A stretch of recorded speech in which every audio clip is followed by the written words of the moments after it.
අද මේ අපි අරන් ඇවිල්ලා තියෙන්නේ Komatsu WA50-1 කියන වීල් ලෝඩර් එක.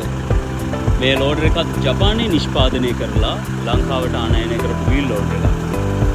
මේ මැෂින් එකේ බකට් එක ගැන කතා කරද්දී මේකට ඇවිල්ලා තියෙනවා කියුබ් කාලකට වැඩි කියුබ් භාගයකට අඩු ඝන අඩි 35ක වගේ ලෝඩින් බකට් එකක්. ඒ වගේම මේකේ අඩි 10ක් වගේ උසට වෙනකම් ලෝඩ් කර ගැනීමේ හැකියාව තියෙනවා. කියුබ් 3 ටිපර් එකට කියුබ් 4 ටිපර් එකට පහසුවෙන් මේ ලෝඩර් එකෙන් ලෝඩ් කරගන්න පුළුවන්. මේ ලෝඩර් එකට ඇවිල්ලා තියෙන්නේ රිම් සයිස් 20ක ටයර් එකක්. ඒ වගේම මේ මැෂින් එකේ සම්පූර්ණ දිග අඩි 15යි අඟල් 3ක් වගේ වෙනවා. සම්පූර්ණ පළල අඩි 6යි අඟල් 3යි. ඒ වගේම උස අඩි 9යි. Komatsu මේ මැෂින් එකට ඇවිල්ලා තියෙන්නේ Komatsu එන්ජින් එකක්.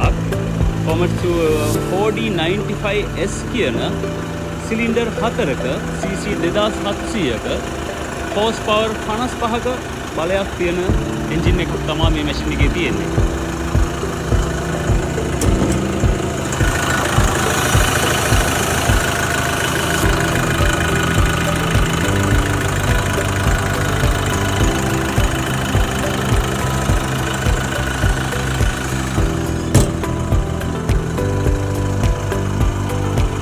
WA50-1 wheel loader එකේ transmission පැත්ත, ඒ කියන්නේ ගියර් පද්ධතිය ගැන කතා කරද්දී මේකට ඇවිල්ලා තියෙන්නේ converter transmission පද්ධතියක්.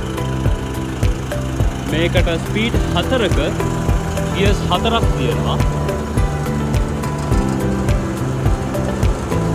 මේ ගියර් සිස්ටම් එකට කියන්නේ power shift gears කියලා.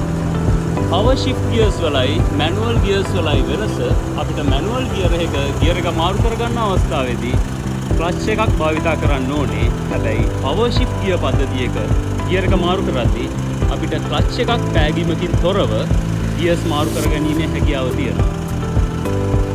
මේ wheel loader එකේ උපරිම වේගය පැයට කිලෝමීටර් 30ක් වගේ වෙනවා. පසුපසට උපරිම වේගය පැයට කිලෝමීටර් 15ක් වගේ වෙනවා. ඉතින් ඔයාලත් මේ වගේ මැෂින් එකක් ගන්න බලාපොරොත්තු වෙමින් ඉන්නවා නම් අදම අපිට කෝල් එකක් දෙන්න.